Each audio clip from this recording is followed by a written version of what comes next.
All right, grab a glass of water, and then pour that bad boy into your favorite pot. Go ahead and toss the sugar in too. The ingredients for making churros are super simple. Stuff you probably already have in your kitchen.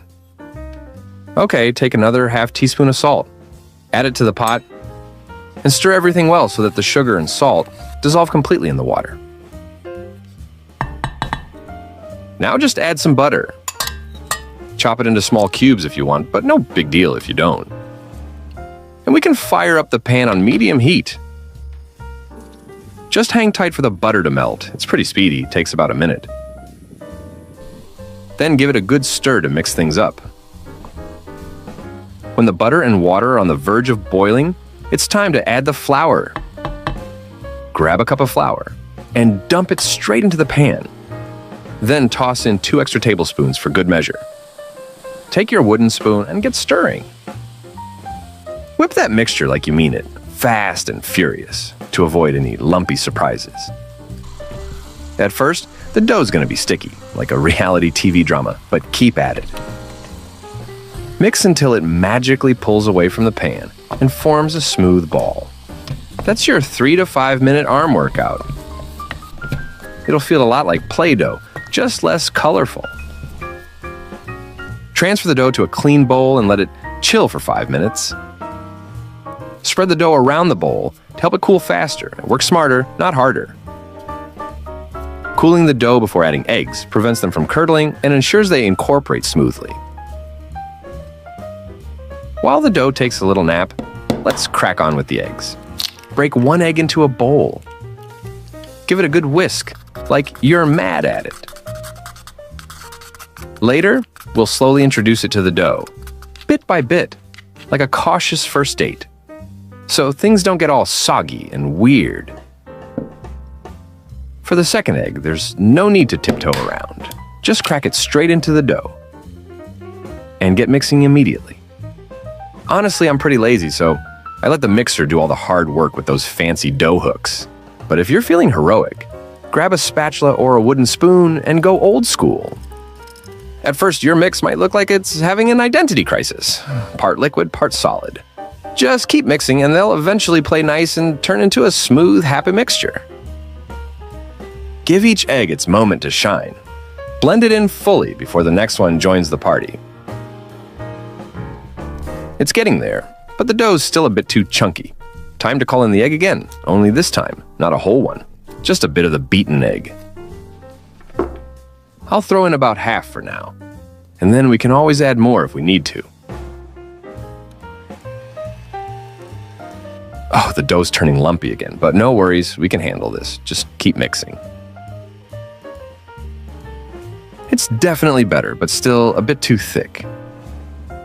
So I toss in the rest of that first egg and keep going. The final dough should be smooth, shiny, and thick enough to hold its shape, ready to strut its stuff. Just a little more, and we've got it. That's better. Honestly, I could have added more egg for a smoother mix, but I'm feeling greedy today. All that's left is to slap some cling film on it and toss it in the fridge for a little chill time. Meanwhile, let's whip up a yummy chocolate sauce for our churros. Just mix a little less than a teaspoon of cornstarch with 2 tablespoons of water. Grab that chopstick or whatever and give it a whirl. Make sure it's all nice and blended. No lumps, just groove. Set it aside for now. Okay, let's get our chop on with the chocolate. No need to go overboard, just a smidge under 2 ounces or 50 grams will do the trick.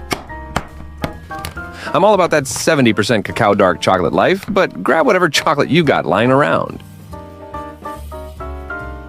All right, take that chopped chocolate and pop it into a saucepan, and aim for one with a thick bottom if you can. Next up, sprinkle in some sugar. I know, mixing sugar with chocolate might raise some eyebrows, but trust me on this, it's going to be scrumptious. We're almost at the finish line. Just pour half a cup of milk into the mix, and we're ready to crank up the heat. Fire up that stove to low, and let's get that pot on there. Give the chocolate some time to melt down.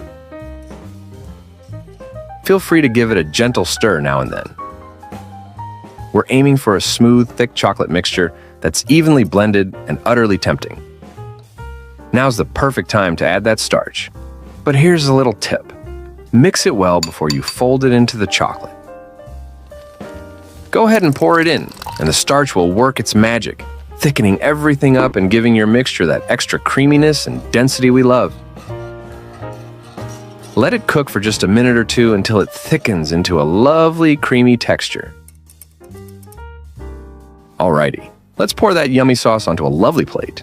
Truth be told, I could happily gobble up this sauce even without the churros. But we can't forget about the main event. Now, the only thing left is to fry our churros. Pour about half a liter of vegetable oil into a frying pan. Turn the heat to just below medium and let the oil warm up for 3 to 4 minutes. Okay, go ahead and pull that dough out of the fridge. Now, it's not a must to chill the dough, but just between us, letting it sit overnight really steps up the churro game. Transfer the dough into a piping bag. If you don't have a proper piping bag, no need to panic. Just grab a regular plastic bag, snip off one of the corners, and you've got yourself a makeshift pastry tool. It might not look professional, but it'll get the job done. Gently squeeze the dough out onto baking paper for perfect-looking churros. But if you're in a hurry, press them straight into the pan. They might not be as pretty, but they'll be just as tasty. I highly recommend using a French star tip. It's a small touch that makes a big difference. All right, dip a wooden stick in oil. Steady bubbles mean it's ready. Now here comes the best bit. Snag that paper holding the churros and ease them into that sizzling oil. Watch your fingers though, trust me. Getting burned is no joke, and yeah, I learned that the hard way. Press the paper into the oil, and in a few seconds, the churros will float up like they're on vacation.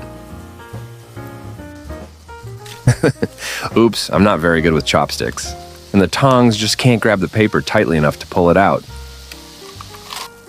Fry until golden and crispy. Usually takes about 2 minutes per side, but keep an eye on it. It's all about that perfect color, not the timer. After a couple of minutes, our churros are ready. Carefully remove them and let the oil drain. Now toss them into your favorite bowl, like you're serving royalty, and dig in right away. Gotta eat them while they're hot. The warm, crispy churros dipped in that rich, creamy chocolate sauce. Absolutely irresistible. You gotta try it.